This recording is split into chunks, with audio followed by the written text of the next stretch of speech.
Goeiemiddag elkeen van julle. Ek hoop dit gaan goed met julle. Vandag is so 'n bietjie met jou praat oor hoekom kry mense nagmerries? Nou, nagmerries gebeur nie net sommer nie. Nou ek gaan vir jou die 3 grootste redes gee hoekom mense nagmerries kry.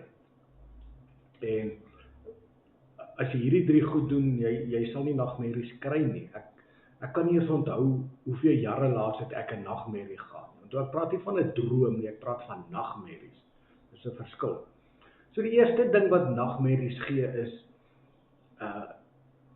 mense wat kyk na horror movies, stories, daai goed. Enigiets horror, gruwel, daai tipe goed is.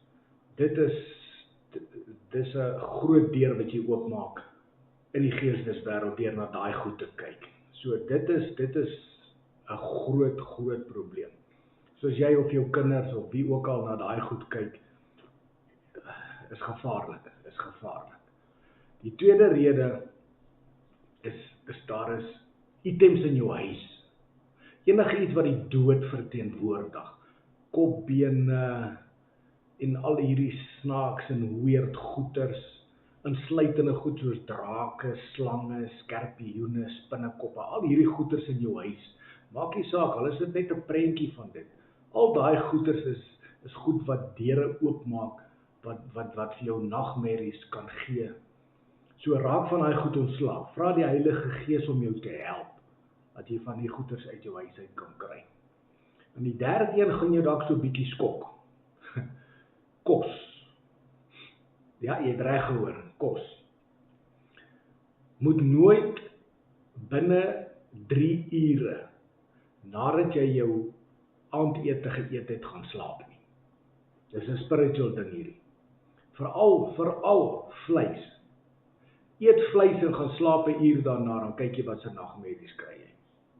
Kos is baie sleg en dit maak lelike nagmerries. Dit bring nagmerries wat jy nie wil hê nie. Veral vleis.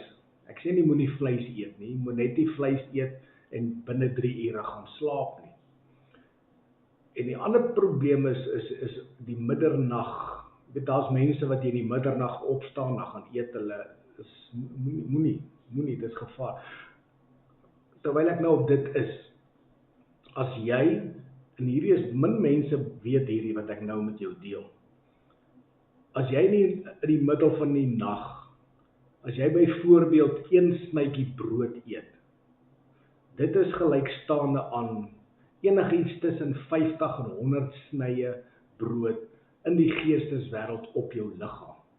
Met ander woorde, as jy gereeld in die aand eet, jy lyk in die geesteswêreld, ek praat nou waarheid, jy lyk soos 3 olifante. En wat is die nadeel daarvan? Behalwe dat dit kan nagmerries bring, eerstens jou geestelike krag, jou spiritual power is gone. Jy verloor dit, jou vuur van God, dit blus dit. Hierdie ete, want jy so in die geesteswêreld, jy beteken dit, jy het nie geestelike krag nie, jou Heilige Gees vuur is weg. So wees baie versigtig vir middernag snacks. So ek hoop jy leer ietsie uit en mag jy 'n mooi dag hê.